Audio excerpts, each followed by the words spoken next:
Et on termine avec Vusion, le titre du leader mondial des solutions de digitalisation du commerce physique sort d'une semaine positive, alors que depuis 6 mois, il a dévissé de moins 40%. Le groupe s'est par ailleurs récemment allié à Carrefour pour un partenariat stratégique. Exactement. Et là, donc, on avait une des actions vedettes de la bourse parisienne, après son accord avec Walmart aux États-Unis, qui cotait en janvier 2025 à 278 et qui désormais est sous les 120.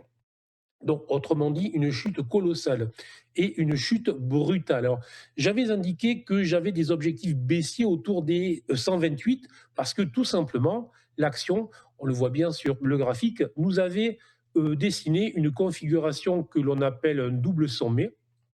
Et cette configuration de base baissière qui avait été cassée, franchie avec mes indicateurs ici qui était rouge, ce qui augmente considérablement le taux de réussite, ben, proposer tout simplement des objectifs sur les 128.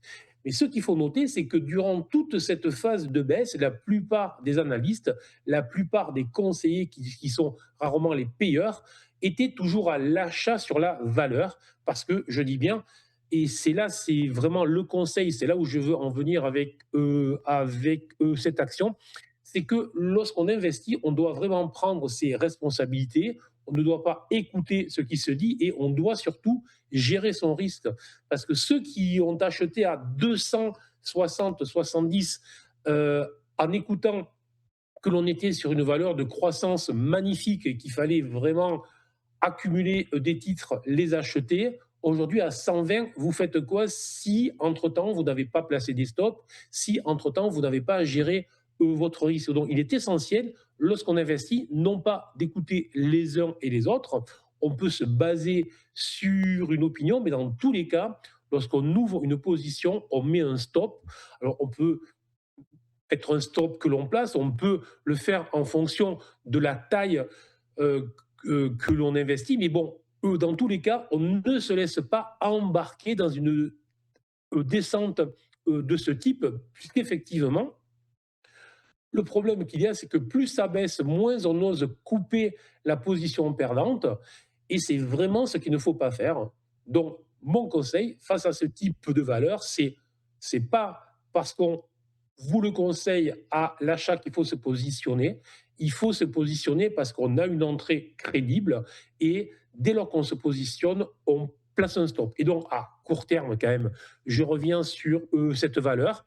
Pour le moment, rien n'indique rien n'indique qu'elle va rebondir. Ce type de rebond exige normalement des phases de latéralisation et on a eu justement une tentative de fort rebond lorsque Carrefour a en fait annoncé l'accord, mais on a vu que les chiffres n'étaient pas à la hauteur de ce qu'on pouvait en fait espérer. Donc, il y a eu un repli plus que conséquent entre les 150 et les 110 pratiquement. Donc, on voit qu'il y a une volatilité colossale sur la valeur et que pour le moment, il n'y a pas de phase de latéralisation. Donc, premier conseil pour ceux qui vraiment voudraient euh, réinvestir sur ce titre, attendre au moins une phase de latéralisation et à ce moment-là, on pourra y revenir. Merci beaucoup Bernard Prat-Desclaux pour votre analyse. Belle journée à vous. Merci, au revoir. À suivre le Flash Forex, les devises. À tout de suite.